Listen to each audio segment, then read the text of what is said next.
So I'm doing the Kanye interview in little pieces because I can't stomach to do it all one shot. I look mentally ill. I'm lying on my bed, just staring up into the ceiling as I hear him. I don't even want to put my headphones on. It's just my phone's on charger and I'm just listening to it. I can't look at him for an hour in the hood. I can't do it. It's too much. Just because again, it's not to give him a pass for his actions, but it's like you need help. You need help because you can hear how he sounds when he's talking. He doesn't sound well. He doesn't sound like a man who's like, no, no, no, I'm just genuinely hateful. No, I'm doing this for attention. It just sounds like he's all over the place. Like I said, it just sounds like rants I've heard from clients who were symptomatic, stuff I've heard going into New York City, coming out of like Penn Station, stuff I've heard in Newark.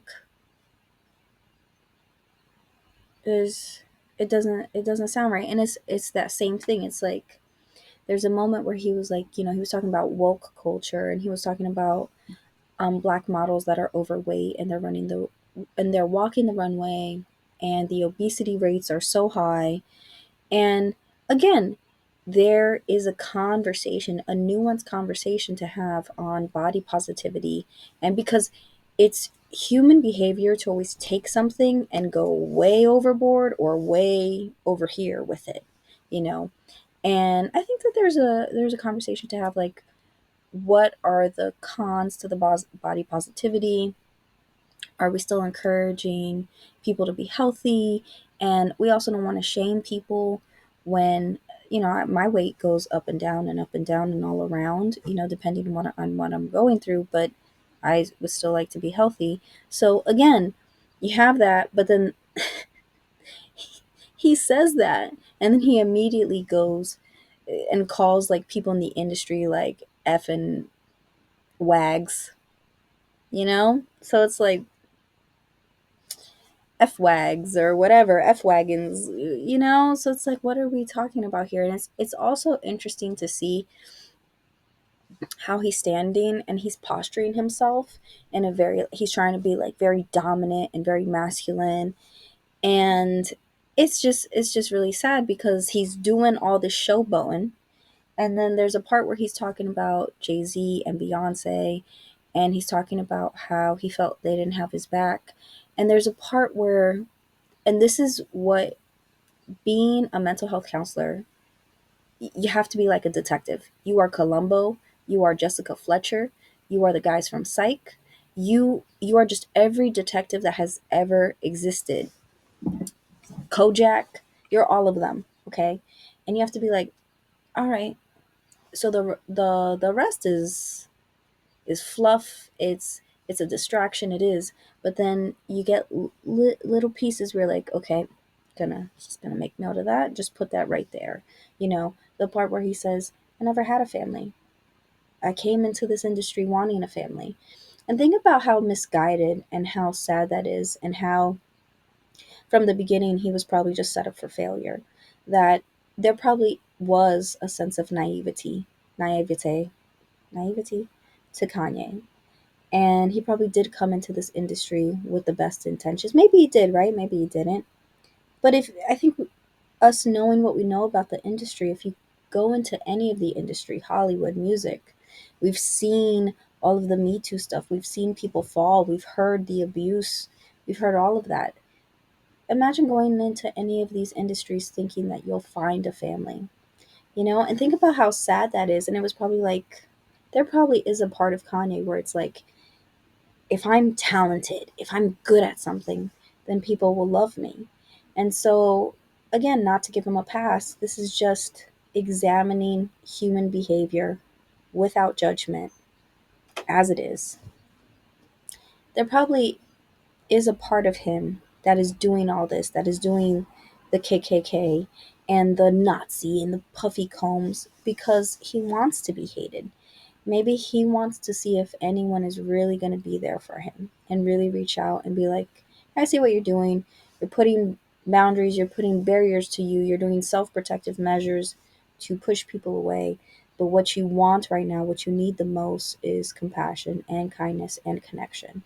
And it's just a reminder of how broken and fractured our minds can be. And it's really, really, really sad, and it's really awful. And you know, I would feel bad if anyone sees him in that getup and then feels sad or slighted, or feels like their group is at risk or anything like that. I think I don't look at him like that, because I can just, the mental illness is just front and center, where I don't even see him as a huge threat like that, or as a huge harbinger of hatred. I see him more as a broken man who truly, truly needs help. And it's really sad. And he keeps talking about his kids. And he also brings up race, and he talks about, Kim Kardashian. He's like, you have this white family, and they've taken advantage of me, a black man, and they're profiting off of black children. And again, that is, we have videos upon videos upon videos everywhere of people making fun of the Kardashians, poking fun of how superficial they are, how everything they touch turns to crap.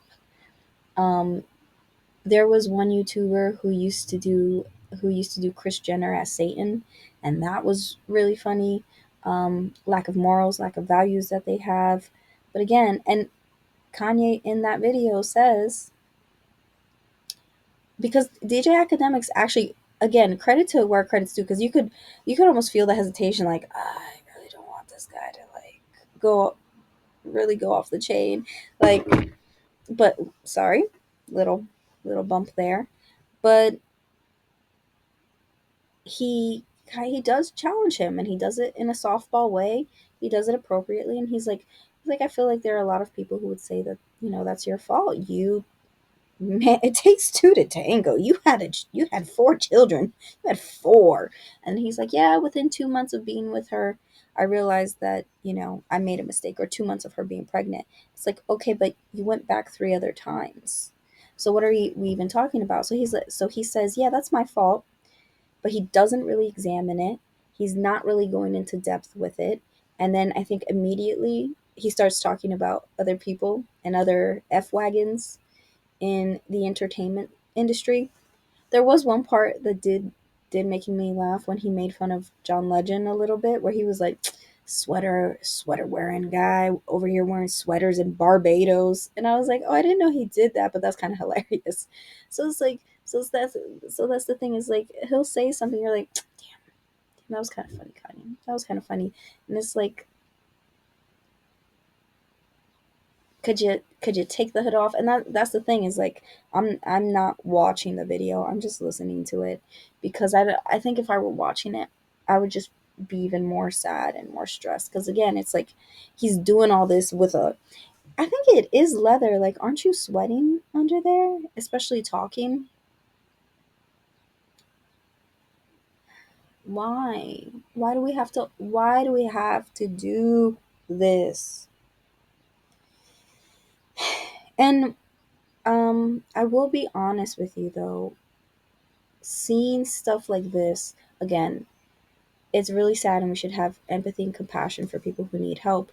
But I'll be honest with you, it's also weirdly validating, because I've encountered people outside of working as a professional who it's like, oh, you need help. And those people, because they have a job and they have certain things lined up, they'd be like, no, I don't. No, I don't.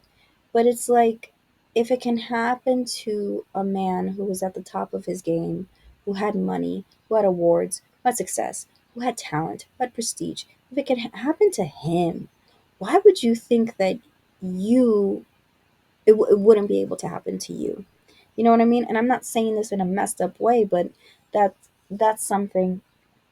I've encountered people in many different types of relationships, uh, romantic friendships, family, and I'm like, You don't you don't see you don't see that this is not rational, you don't see that this is not logical, you don't see that you have a lack of discipline over your emotions. Like you don't see that, and I think it's the sliding game, right? It'd be like, yeah, but I'm not in a KK suit, I'm not doing all that.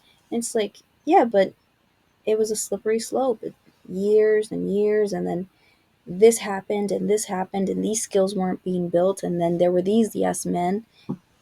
It can happen, and if it can happen on that level, it can happen on a lower level. So I'm gonna keep watching. I'm gonna keep making myself sad.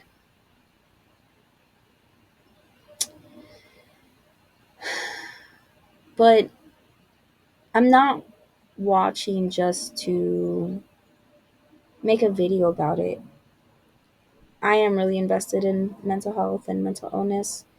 And when we have stuff like this, and it appears to show mental illness, or at least emotional, a lack of emotional well being, you know, watching it, trying to learn from it, I guess, trying to learn what we can do um, as a society.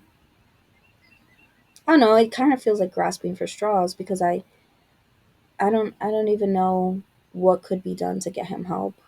I really wish that he would be willing to sit down with someone who's like a licensed mental health care professional. Even if it's under the guise of an interview, and you could be like, oh, well, that's really unethical. Uh, a person doesn't have to do a full interview or doesn't have to do a full intake.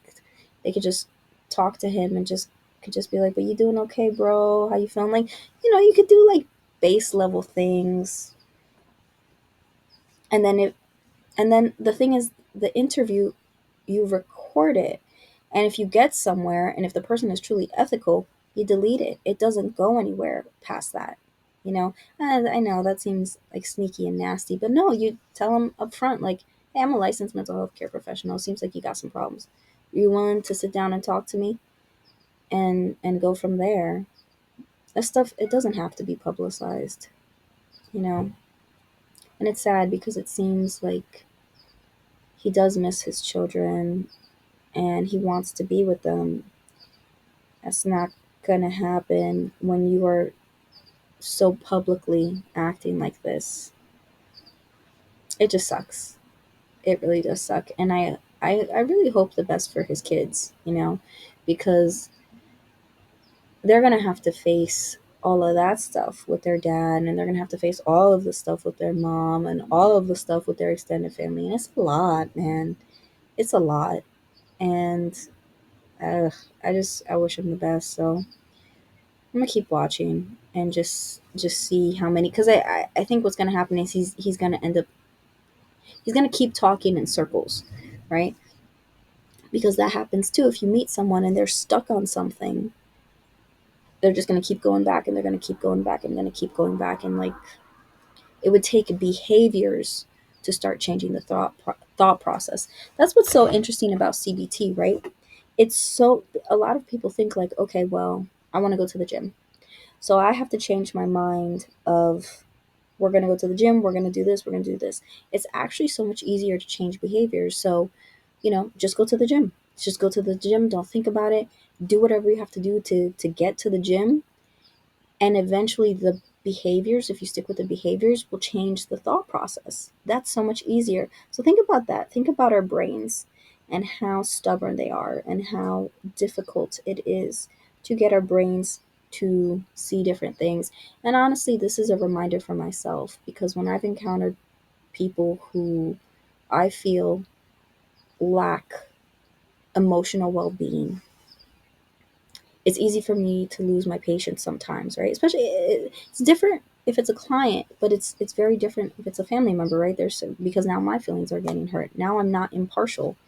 Um, and it's a reminder that changing your thought structure, it takes a lot of work, effort, and energy, and you got to be willing to do it. And I don't know if Hitler with his Gucci slides is going to be able to, and it sucks. Yeah, I'm gonna go back. I'm a masochist. I'll be back.